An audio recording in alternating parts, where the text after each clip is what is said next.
Hello everyone मोर पाकघर स्वाद चेनेलटुले आपनार सकलोके स्वागतम जनाइছোঁ। আজি मैं पाकघर बनाब लैছোঁ मुर्गीर मांस, दई, सरियह और धनिया। सरियह मैं इतना 2 चामचमान लै लैছোঁ और जलकिया 4-5टा। इतना सरियहखिनि और जलकियाखिनि मैं एटा पेस्ट बनाई लम। तेतियाह'ले आहकचोन भिडिओ आरम्भ करूँ। इतना मैं सरियहखिनि और जलकियाखिनि एटा धुनिया पेस्ट बनाई लলোঁ। इतना मैं केराहीत अकमान तेल गरम হ'ব दिছোঁ और मांसखिनि 2 मिनिटमाনৰ কাৰণে ভাজি লওঁ। বেছি নালাগে অকমান। মাংসটো মই 2 মিনিটৰ কাৰণে ভাজি ললোঁ। এতিয়া মই বাটি এটা উলিয়াই লওঁ। এতিয়া মই ইয়াতে সৰিয়হৰ পেষ্টটো উলিয়াই লৈছোঁ এটা বাটি।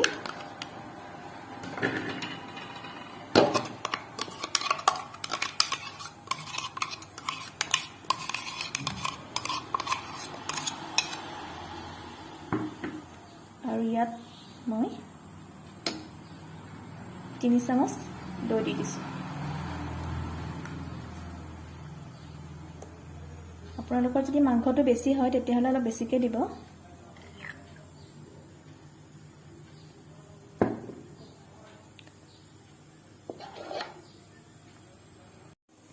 আৰু এইখিনি তেলখিনি যিখিনি মাংস ভাজি ৰৈ গৈছিলে সেইখিনি ইয়াতে মই মিক্স কৰি দিছোঁ। এটা ভালকৈ পেষ্টটো বনাই ল'ব আপোনালোকে।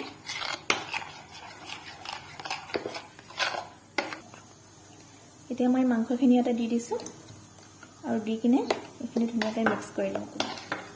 তাৰপিছত এইখিনি অকণমান মেৰিনেট হ'বলৈ থৈ দিম 15 পৰা 20 মিনিট।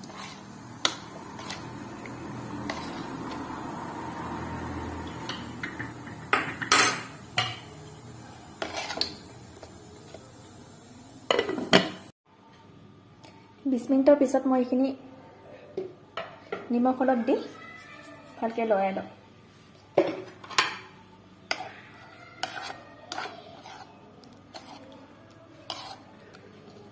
এতিয়া মই এইখিনি এটা টিফিন বাটি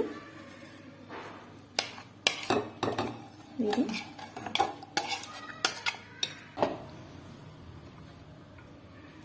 ইয়াতে মই কাটি ৰখা ধনিয়াখিনি দি দিছোঁ ওপৰত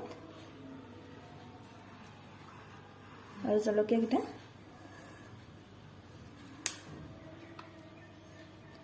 और ये दुटा आधा पात है ऊपरते दी दिছোঁ। এতিয়া মই কুকাৰ এটা বহাই দিছোঁ আৰু ইয়াত পানী অলপ দি গৰম হ'ব দিছোঁ। তাৰপিছত মই এই টিফিনটো ইয়াতে বহাই দিম।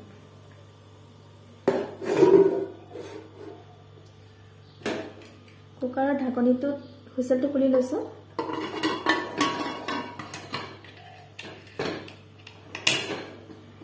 और 20 मिनिटर कारण राखी दिছোঁ। एया मोर दৈ गाখীৰ और सरियह দি বনোৱা मुर्गी मांस रेडी।